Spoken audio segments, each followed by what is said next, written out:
And the Burnley game, I watched that Burnley game against Liverpool. It was just the way Burnley play. They're physical, they're strong. Like, I thought Klopp, and I would have loved them to come afterwards. They won the game. Come out afterwards and go, what a test that was. A different type of game, and we managed to come through that. And fair dues to Burnley, they threw everything at us, and that's the way they try to play. I don't particularly like it, but that's how they're going to try to get results against big teams. But we managed it. How good we were to manage that, and a different, way of playing against us. And we didn't. They came out and moaned, and too physical and blah, blah, blah. Like, you're like, come on. It wasn't that. There was a bit of, what would you call it? A bit of just strength, upper body strength from a few players, trying to do everything to upset Liverpool. Burnley can't come out and play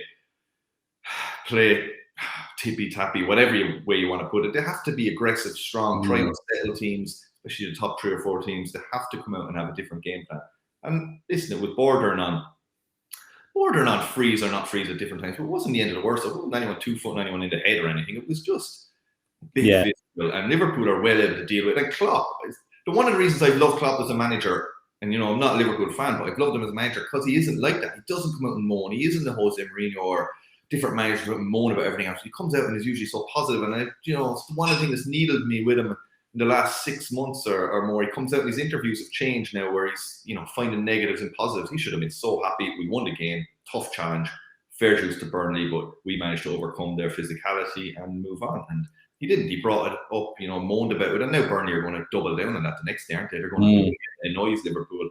And fair dues to them. Like, Stoke City used to needle Arsenal, didn't they? And things that was a bit physical. Yeah. They got results against them. And Liverpool won the game. Get on with it. Be happy and take a massive positive from that.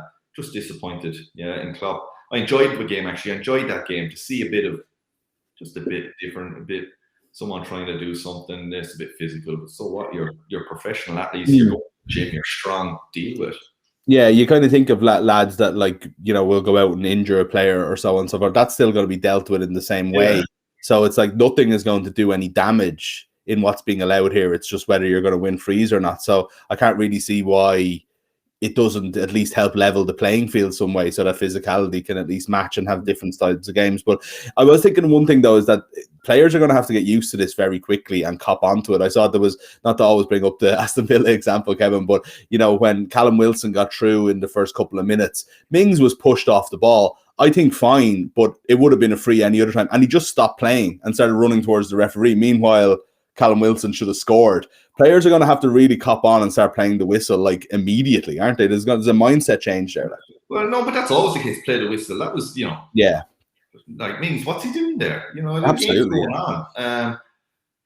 Your centre half, just go till it's, if it's going to be reviewed or brought back, worry about it then. But go till the whistle's blown, argue with the referee afterwards. Trying to force a referee into something. It's a physical game.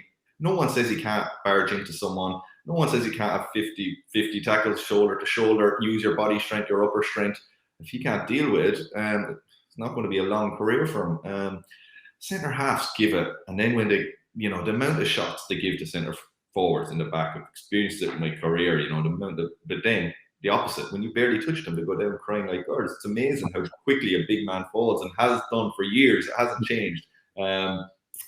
But yeah, I'm delighted to see. I hope this bit of moaning doesn't change it. I hope, all it is a little bit of physicality in a game that you're allowed to be physical in. And if you're not going to deal with it, why go to the gym? Why be strong? Why have all these muscles and go around with your shoulders out and your elbows out and your biceps? No, if you don't need them, why do all that? Just don't trot around like you're Mike Tyson if you're not going to be able to take a few shoulders or a few shots and.